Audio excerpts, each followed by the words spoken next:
क्योंकि मैं वाहिद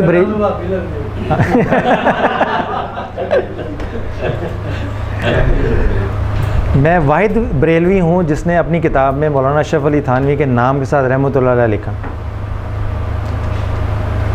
मैं वाहिद बरेलवी हूँ जिसने अपनी किताब में कुरान पाक की आयतों की तफसीर करते हुए मौलाना अशरफ अली थानवी, मुफ्ती मोहम्मद शफ़ी और अकाबरीन देवबंद की तफासीर के हवाले दिए। मसलक के बरेलवियत को भी मैंने इस्तेमाल किया है, उनके हवाले भी दिए हैं बुज़ुर्गों के, क्योंकि जब आपकी नज़र कुरान और सुन्नत पे होगी ना तो आपको इस बात से कोई गरज नहीं है कि कौन क्या कह रहा है, क्या बात ठीक कह रहा है या नहीं कह रहा।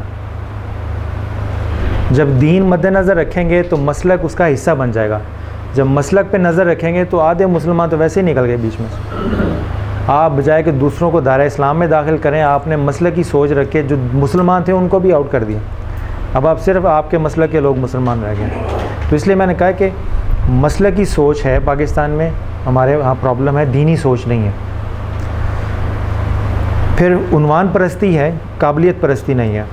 अगर किसी के नाम के साथ अल्लामा, हज़रत, शेखुल इस्लाम, पीर अज़ाम, ये अगर इल्क़ाबात लिखे हुए हैं तो हम फ़ौरन चुकन्ने हो जाते हैं, शायद ये शख्स खुदा का नुमाइंदा है।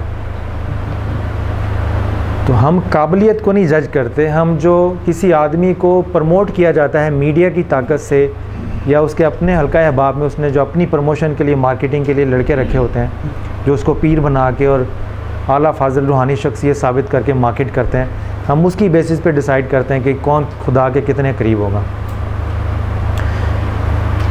और सबसे आखिर, सबसे इम्पॉर्टेंट, ये दोनों तरफ, ये दो जो प्रॉब्लम्स बता रहा हूँ ये सोशल प्रॉब्लम्स हैं, ये दोनों तरफ एग्जिस्ट करती हैं। निसाब परस्ती है, कलाम परस्ती नहीं। आप मदरसों का हाल देख लें या सेमिनार्स का हाल देख लें, फोकस निसाब है, कलाम नहीं। यानी अगर मैं ये पूछूं, पहले इस्लामी मिसाल देता हूँ फिर क्रिश्चियन साइड पे आऊँगा। तफसीर का मौजू क्या है? कुरान। एग्जैक्टली। कुरान का मौजू क्या है? इंसान। हम पढ़ते क्या हैं, कुरान या तफसीर? हमारा एंटायर फोकस जो ट्रेडिशनल है, अगर आप रवैयों की बात कर रहा हूँ मैं सिर्फ, उसमें है कि हम तफासीर को ज़्यादा प्रमोट करेंगे। अगर किसी का घर बरेलवी है तो वो तफसीर ज़ियाउल कुरान को ज़्यादा इस तरह प्रेफर करेगा जैसे कुरान पाक की समझ सिर्फ इन्हीं को आई। अगर का किसी मसलक के देवबंद का घराना है तो तफसीर मारिफुल कुरान इस तरह रखेगा जैसे ये कुरान के साथ ये भी नाजिल हुई थी। तो निसाब कुरान और मतन को समझने के लिए होता है। आपको खुदा से जो कनेक्ट करना है ये तफसीर ने नहीं करना, ये कलाम ने करना। और अल्लाह ताला ने कलाम की हिफाजत की जो ज़िम्मेदारी ली है वो तफसीर की नहीं ली, मतन की ली है। इसी तरह अगर आप 4 गॉस्पल्स पढ़ें, 4 गॉस्पल्स पढ़ें और कुरान पाक न्यू टेस्टामेंट का मुताला करें, उसमें भी यही सारी फ़िलॉसफी है। मुझे जितना लुत्फ़ डायरेक्ट पढ़ के आता है उतना तफासीर की मदद से नहीं आता। अगर आपने एक्सपर्ट बनना है, मुफस्सर बनना है, थियोलॉजियन बनना है, हो सकता है ये किताबें आपके काम आएँ, मगर खुदा को समझने के लिए आपको स्टडी एड की ज़रूरत नहीं है बुक्स के। आप डायरेक्टली उर्दू ज़ुबान में अनाजील पढ़ लें, आपको समझ आ जाएगी। ठीक है। खुदा ने अपनी तक रसाई के जो रास्ते हैं बड़े सादा रखे हुए, हमने इसलिए मुश्किल कर दिए हैं कि हम लोगों को अपना मोहताज करना चाह रहे हैं, खुदा का नहीं। That is the main thing. ठीक है। अब ये चंद एक वो बातें हैं जो मैंने किताब में भी लिखी हैं, जो पहले भी दोस्तों से की हैं, जिन दोस्तों से आज पहली दफ़ा मुलाकात हुई है उनको भी रिवीजन हो गया सारा। अब हम आएंगे थोड़ा सा एक्शन स्टेप की तरफ। अब मैं कुछ मिसाल दे रहा हूँ कि अगर आप प्रैक्टिकली इन कॉन्सेप्ट्स को लेकर जब चलेंगे मार्केट में तो कैसे चलेंगे। अच्छा, मैं अपनी प्रोफेशनल कैपेसिटी में ह्यूमन रिसोर्स मैनेजमेंट करता हूँ और ट्रेनिंग एंड डेवलपमेंट मेरा शौक़ है। मेरी एचआर के अंदर जो स्पेशलाइजेशन है वो ट्रेनिंग एंड डेवलपमेंट के ऊपर है। मैं मैनेजमेंट इश्यूज़ के ऊपर लोगों को ट्रेन करता हूँ। तो मैं जब गोल सेटिंग की बात कर रहा हूँ, टाइम मैनेजमेंट की बात कर रहा हूँ, स्ट्रेस मैनेजमेंट की बात कर रहा हूँ, तो ये मैनेजमेंट के और लीडरशिप के टॉपिक हैं, मगर मैं कोशिश करता हूँ इनको कुरान पाक से और बाइबल से भी रिलेट कर दूँ। तो मैं जब 4 गॉस्पल पढ़ रहा था, मैंने किसी जगह प्रेजेंटेशन देनी थी पर्सनालिटी डेवलपमेंट के ऊपर, तो एक आयत बाइबल की मेरी नज़रों से गुज़री जो मैं समझता हूँ कि अगर आप पूरे मगरिब का लिटरेचर जो है ट्रेनिंग एंड डेवलपमेंट के ऊपर, पर्सनालिटी डेवलपमेंट के ऊपर, अगर आप उसको इकट्ठा कर लें तो वो सारे का सारा उस आयत के मतलब में आ जाता। वो मैं आपसे, ये मैंने कभी किसी से शेयर नहीं किया, इवन कि बुक में भी नहीं लिखा, अपनी ज़िंदगी में पहली दफ़ा यहाँ पे शेयर कर रहा हूँ आपसे। और वो इतनी शानदार आयत है बाइबल की कि मैं जब भी उसको पढ़ता हूँ तो मैं बहुत इन्जॉय करता हूँ। तो मैंने सोचा अपनी परसेप्शन का वो हिस्सा भी आपके नज़र कर दूँ। मती का बाप नंबर 10 है, इंजील मती है, उसका बाप नंबर 10 है और उसकी आयत नंबर 16। मैं आपको आयत पढ़ के बताता हूँ, फिर आपको इसका मतलब समझाता हूँ जो मुझे समझ में आया। अब वो यीशु मसीह अपने हवारियों को भेज रहे हैं प्रीचिंग के लिए। ये केस स्टडी अगर सिमिलर इसी तरह है कि जैसे हम आपको ट्रेन करके बिला मिसाल और बिला तशबीह, उनका मुकाम बहुत बुलंद है, मगर हम उनकी सुन्नत से अमल तो कर सकते हैं ना। जैसे बिशप साहब आपको तैयार करते हैं, हमारी मदद से हम आपको अपना नॉलेज शेयर कर रहे हैं, तो आप सब लोग जब तैयार करके फील्ड में जाएंगे तो क्या नसीहत देंगे? तो जो नसीहत यहाँ है मेरे ख्याल में इससे बेहतर नहीं हो सकती। अब वो हज़रत ईसा अलैहिस्सलाम अपने हवारियों को फरमा रहे हैं कि देखो मैं तुमको भेजता हूँ गोया भेड़ों को भेड़ियों के बीच में। अब सुनिएगा आगे, बस सांपों की मानिंद होशियार और कबूतरों की मानिंद बेआज़ार बनो। ये एक आयत है जो मैं समझता हूँ जो मर्ज़ी अब किताब उठा लें ट्रेनिंग एंड डेवलपमेंट पे, सेल्फ हेल्प साइकोलॉजी का निचोड़ करोड़ किताबों का वो इस आयत के अंदर आ जाता है। इसमें पर्सनालिटी के 2 एंगल डिफ़ाइन कर दिए। सांपों की मानिंद होशियार, आप सांप को हाथ लगाते डरते हैं या नहीं? इससे क्या मतलब है कि आप इतने अलर्ट हों कि कोई आदमी आपके हकूक़ पे डाका डालने का सोचे भी ना, यानी दूसरे खौफ खाएं कि आपके ऊपर आपके हकूक़ छीनना आपसे आसान काम नहीं है। और पर्सनालिटी का दूसरा एस्पेक्ट, कबूतरों की मानिंद बेआज़ार बनो। कोई शख्स आपसे ये खौफ ना खाए कि आप उसके हकूक़ छीन लेंगे।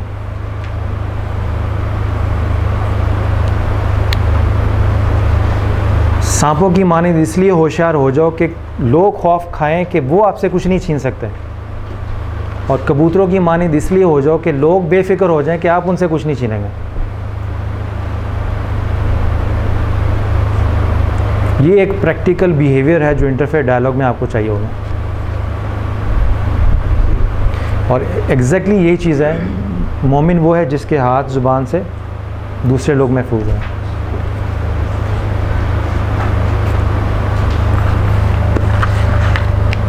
दूसरी एग्जांपल, दीनी क़यादत का मेयार क्या है हमारे यहाँ? हम पहले अपनी सोसाइटी की तरफ आते हैं। हमारे माशरे में दीनी क़यादत का मेयार क्या है? How do we define religious leader और सोशल लीडर?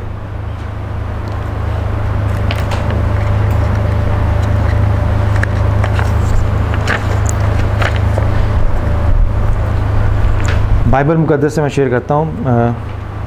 1 टिमोथी है, बाब नंबर 3 है, आयत नंबर 1 से 7। ये बात सच है कि जो शख्स निगहबान का ओहदा चाहता है वो अच्छे काम की ख्वाहिश करता है। अगर आप में से कोई लीडरशिप रोल लेना चाह रहा है तो अच्छी बात है, ज़िम्मेदारी का काम है। बस निगहबान को, अब आप क्वालिटीज़ देखिए, हमारी सोशल रिक्वायरमेंट की क्वालिटीज़ क्या है कि लीडर कैसा होना चाहिए, और अल्लाह की किताब क्या बता रही है कि लीडर कैसा होना चाहिए। बस निगहबान को बेइल्ज़ाम, एक बीवी का शौहर, परहेज़गार, मुत्तकी, शाइस्ता, सिविलाइज्ड, मुसाफिर परवर और तालीम देने के लायक होना चाहिए। नशा में गुल मचाने वाला या मारपीट करने वाला ना हो, बल्कि हलीम हो, ना तकरारी ना ज़र दोस्त, अपने घर का बखूबी बंदोबस्त करता हो और अपने बच्चों को कमाल संजीदगी से ताबे रखता हो।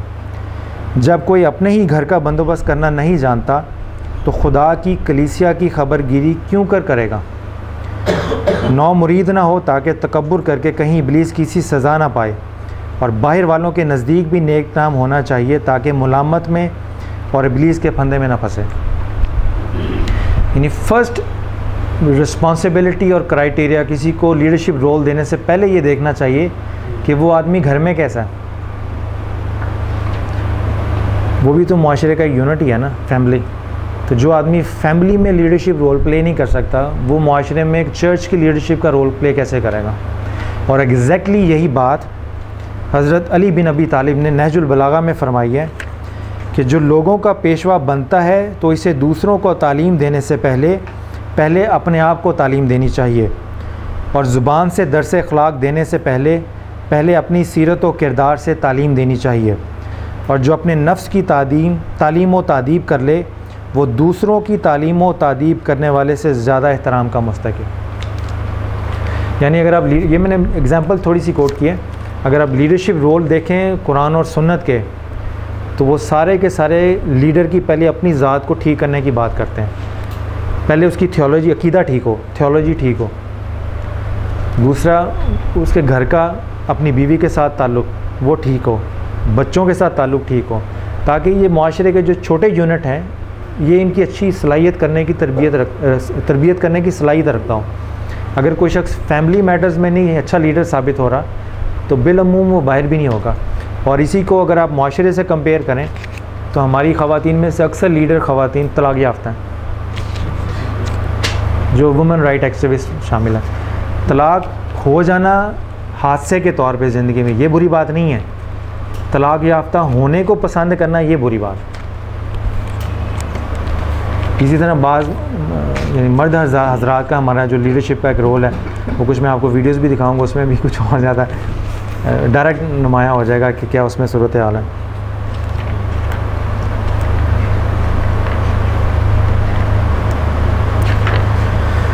तो इस तरह के कुछ मज़ीद प्रैक्टिकल स्टेप्स हैं, वो हम कल देखेंगे। मगर मैंने आपको बताया कि जो आप पढ़ते हैं, आप प्रीच करने के लिए ना पढ़ें, आप प्रैक्टिस करने के लिए पढ़ें, नंबर 1। और जब आप प्रैक्टिस करने के लिए पढ़ेंगे तो सबसे पहले कहाँ अप्लाई करना है?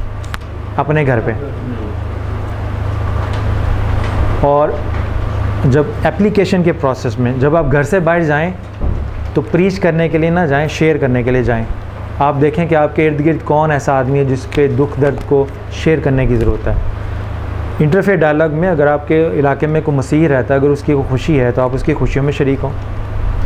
किसी की खुशी में शरीक होने से आज तक कभी कोई मुसलमान क्रिश्चियन नहीं हुआ और ना कोई क्रिश्चियन मुसलमान हो जाएगा। दोनों की थियोलॉजी में यही लिखा हुआ, किसी के दुख दर्द में शरीक होने से आज तक कोई मुसलमान मसीह नहीं हुआ और ना मसीह मुसलमान हो जाएगा। बुखारी शरीफ की हदीस है कि हुज़ूर सल्लल्लाहु अलैहि वसल्लम सहाबा कराम के साथ बैठे हुए थे, तो एक जनाजा गुज़रा, तो आप एहतराम में खड़े हो गए। तो एक सहाबी ने फरमाया, या रसूलल्लाह, आपको पता है ये यहूदी का जनाजा है? तो आपने फरमाया, क्या ये इंसान नहीं था? तो एहतराम में इंसानियत का सबक दिया। तो वो हमारे यहाँ जहाँ बहुत ज़्यादा जवाल आया है, उस जवाल में एक बात ये भी हुई है कि हमने अपनी पसंद का इस्लाम डेवलप करके उसको प्रीच करना शुरू कर दिया। ओरिजिनल इस्लाम अभी तक छुपा हुआ है। इसलिए हदीस है कि सच्चे मुसलमान से उसके घर वाले भी दूर भागते हैं, क्योंकि वो सोशली कंडीशन के लोग आदी होते हैं ना, सोशल अप्रूवल के। अच्छे मुसलमान होने के लिए हमें एक्सटर्नल अप्रूवल की ज़रूरत है, इंटरनल सेटिस्फेक्शन उसमें रिक्वायरमेंट नहीं है। ठीक है, ये कंक्लूजन है। ये बेसिकली बेरब्त सी है गुफ्तगू, मगर मैंने इसको पॉइंट्स की शक्ल में चंद एक वो चीज़ें बयान कर दी हैं जो थ्योरेटिकली क्लैरिटी जिन पे होना बहुत ज़रूरी है।